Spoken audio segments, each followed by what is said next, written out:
দর্শক, শান্তিবার্তা চ্যানেলে আপনাদেরকে স্বাগত।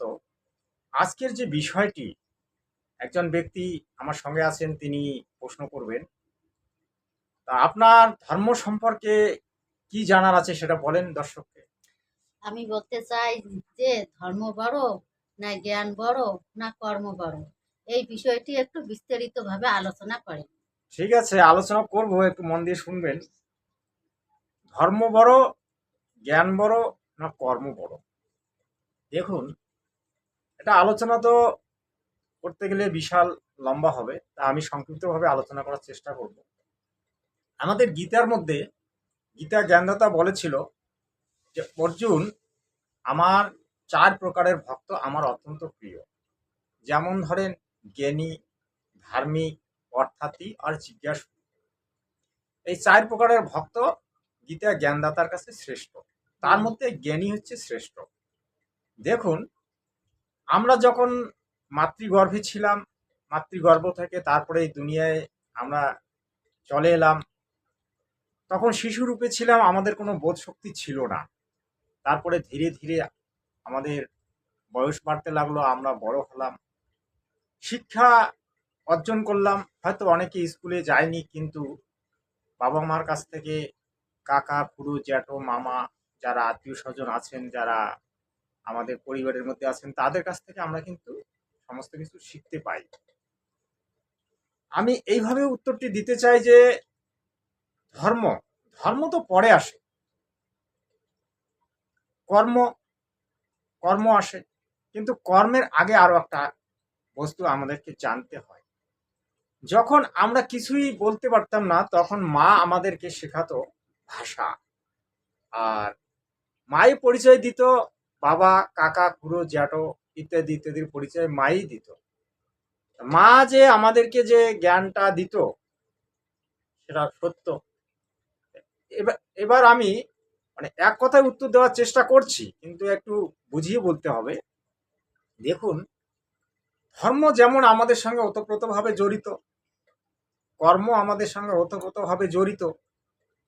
ধর্ম না করলেও চলবে না, কর্ম না করলেও চলবে না। এই বাস্তব যে এই যে জীবনটা, এটা তো বাস্তব সত্য। এই জীবনে চলতে গেলে কর্ম আমাদেরকে করতে হবে। জীবিকা অর্জন না করলে আমাদের সংসার চলবে না। কারণ আমরা পরিবার নিয়ে থাকি, আমাদের ফ্যামিলি থাকে, বউ বাচ্চা থাকে। তা কর্ম যদি আমরা না করি, তাহলে আমাদের তো আর টাকা পয়সা রোজগার হবে না। কর্মের মাধ্যম দিয়ে আমাদের টাকা পয়সা রোজগার করতে হয়, এটা গুরুত্বপূর্ণ বিষয়। তার মধ্যে দিয়ে ধর্ম আছে। ধর্ম না থাকলে কিন্তু দেশটা রসাতলে যায়। ঠিক তেমনি যদি জ্ঞান জ্ঞান আমাদের ভিতরে না থাকে, তাহলে কিন্তু ধর্ম হবে না, কর্ম হবে না। ব্যাপারটা এটা। কারণ যেটুকু আমরা কর্ম করি আর ধর্ম করি, সেটা জ্ঞান অর্জন করে করি। আজকে আমাদের হিন্দু ধর্ম গ্রন্থ কয়টি আছে? মূল ধর্মগ্রন্থ হচ্ছে ৫টি। ৫টি বেদ। ৪টি বেদের কথা আমরা জানি, কিন্তু মূলত ৫টা বেদ। ঋক, সাম, যজু, অথর্ব, আর একটি বেদ আছে সূক্ষ্ম বেদ। সূক্ষ্ম বেদে আছে আমাদের পরমাত্মা এবং আত্মা সম্পর্কে পূর্ণ জ্ঞান। আর বাকি এই যে ৪ বেদে আছে আমাদের যে ধর্ম, যাগযজ্ঞ, অনুষ্ঠান ইত্যাদি ইত্যাদি ইত্যাদি কর্মের ব্যাখ্যা।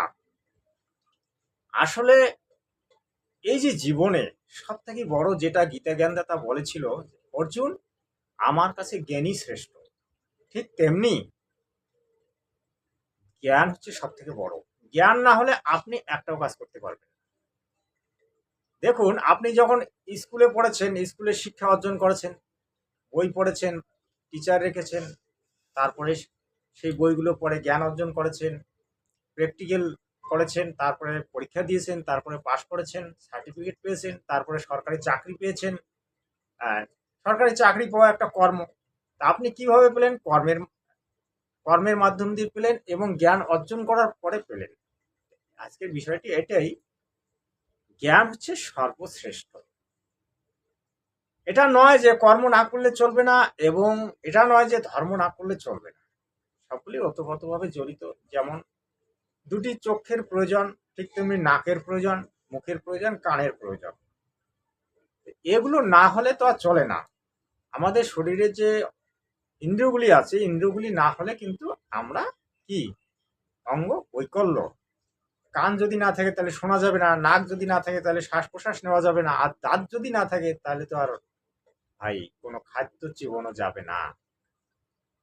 এই যে জিনিসগুলো আমাদের অঙ্গ প্রত্যঙ্গ এবং বাহ্যিক যে সমস্ত বহিরঙ্গ যন্ত্রপাতি থেকে শুরু করে, বস্তু থেকে শুরু করে আছে, সবগুলিরই প্রয়োজন, কিন্তু কোনোটার একটু বিশেষ প্রয়োজন হয় আর কোনোটার একটু কম প্রয়োজন হয়। ঠিক তেমনি জ্ঞান হচ্ছে শ্রেষ্ঠ। যুগে যুগে আমাদের দেশের মুনি ঋষিরা তপস্যা করতেন, জ্ঞান অর্জন করার পরে তারা বনে জঙ্গলে গিয়ে তপস্যা করতেন, ব্রহ্ম সাধনা করতেন, কেউ পরমাত্মার সাধনা করতেন মুক্তি পাওয়ার আশায়। তারা জ্ঞান অর্জন করার পরেই কিন্তু বনে গিয়েছেন, খালি ধামাকার হুদেও হুদেও বনে যাননি। আমি যদি বলি চৈতন্য মহাপ্রভু একজন বিশ্ববিখ্যাত পণ্ডিত ছিলেন। তিনি 18 পুরাণ, 6 শাস্ত্র, 4 বেদ জানতেন।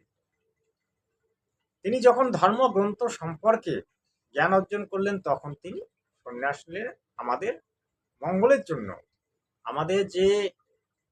আমাদের মতো যারা নরাধম আছে তাদেরকে উদ্ধার করার জন্য উনি চৈতন্য মহাপ্রভু সন্ন্যাস নিলেন এবং তিনি নাম প্রচার করলেন, হরে রাম রাম রাম হরে হরে। কিন্তু আজকে সেটা হরে কৃষ্ণ হয়েছে। আজকে তো একেবারে সেটা কি বলি, সিনেমার ড্যান্সে পরিণত হয়েছে। হরিবাসরগুলো আজকাল হয়েছে ড্যান্স মিউজিক। যাই হোক, যে যেমন কর্ম করবে সে তেমন ফল পাবে, ওটা বিষয়ে আমি আসছি না। আমার যেটা বিষয় ছিল সেটা আমি আপনাকে বললাম। বিষয়টি আপনারা জানলেন যে আসলে জ্ঞানী শ্রেষ্ঠ, এটা গীতায় স্পষ্ট বলা আছে। এবার আমি একটু অন্যদিকে যাব, সেটা হচ্ছে দেখুন, এটি জ্ঞানগঙ্গা পুস্তক। এটি আমার জগৎগুরু তত্ত্বদর্শী সন্ত রামপাল মহারাজের লিখিত পুস্তক।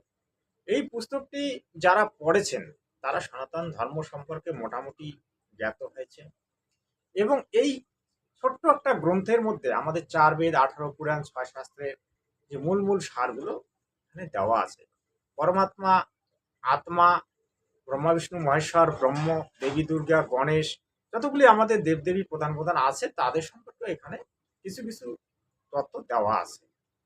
তা আজকে আমরা যারা ব্রহ্মা বিষ্ণু মহেশ্বরের পূজা করছি, আমার জগৎগুরু তত্ত্বদর্শী সন্ত রামপাল মহারাজজি বলেছেন যে না, আমরা ব্রহ্মা বিষ্ণু মহেশ্বরকে মানব, কিন্তু আমরা পূজা করব না, তাকে আমরা শ্রদ্ধা করব, তার সাধনা করব। তিনি সাধনার কথা বলেছেন। কিন্তু আমরা কি করি? ব্রহ্মা বিষ্ণু মহেশ্বরের পূজা করি। পূজা করার কোনো বিধান বাস্তবে আমাদের ধর্মগ্রন্থের মধ্যে নেই।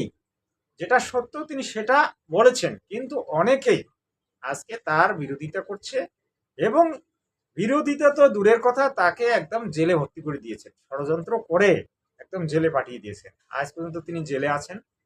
কিন্তু দেখুন, যে সত্য সেটা কোনোদিন চাপা থাকে না। জেলে থাকার পরেও তার আজকে প্রায় 12-13টি আশ্রম, 600-র উপরে তার নামধাম সেন্টার। আজও অনেকে বিরোধিতা করছে, এমনকি ডাঙাডাঙি, মারামারি, ফাটাফাটি পর্যন্ত হচ্ছে।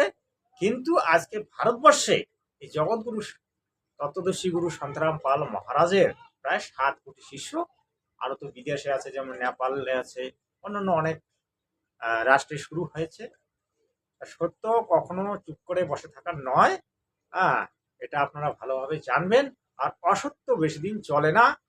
অসত্যের দৌড় হচ্ছে মানে দ্রুত গতিতে দৌড়ে গিয়ে আবার থেমে যায়। অসত্যের দৌড় এতটুকু।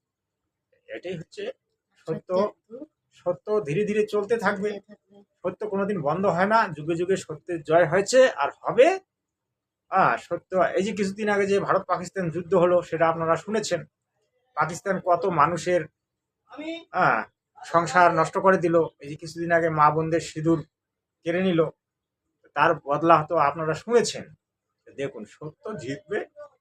যে পাকিস্তান এত বড় বড় অস্ত্র রাখলো, চীনের কাছ থেকে, আমেরিকার কাছ থেকে, একেবারে কত বড় বড় অস্ত্র, তার সমস্ত অস্ত্রগুলো কি হলো? ভারতবর্ষের কাছে বিফল হয়ে গেল। সবকিছুই বেকার হয়ে গেল। এই যে ধর্ম না থাকলে আপনার বাহুবল থাকতে পারে, কিন্তু ধর্ম যদি আপনার সঙ্গে না থাকে আপনি জয়ী হতে পারবেন না। মানে ধর্ম মানে সত্য। অনেকে ধর্মটাকে বিভিন্নভাবে ব্যাখ্যা করে। ধর্ম নামে যে শব্দটি তারা বলে সেটা নাকি ধারণ করা। আরে ভাই, ধারণ করা জিনিসটা আলাদা। ধারণ তো আপনি যে কোনো বস্তুই ধারণ করতে পারেন। গলায় ধারণ করলেন মালা, আমি যেমন এটা ধারণ করে আছি। আপনি কেউ তিলক ধারণ করতেছেন, কেউ কপালে পাগড়ি ধারণ করতেছেন। ধারণ করা ধর্ম নয়। ধর্ম হচ্ছে সত্যকে পালন করার নামে হচ্ছে ধর্ম। ধর্মরাজ যুধিষ্ঠির সত্যকে পালন করার জন্যে বনবাস খেটেছিলেন, রামচন্দ্র বনবাস গিয়েছিলেন। এগুলো তো উদাহরণ আছে, প্রমাণ আছে। তাহলে আর কি বলবো? মূল বিষয়টি পরিষ্কার হয়ে গেল। ধর্ম করতে গেলে একটু একটু কষ্ট হবে, কিন্তু জয় সুনিশ্চিত। সত্যের জয় সুনিশ্চিত। এটা যুগে যুগে চলে আসছে, চলবে, এটা পরম সত্য। তা ভিডিওটিকে লম্বা করছি না। সৎ সাহেব, জয় হিন্দ, বন্দে মাতরম।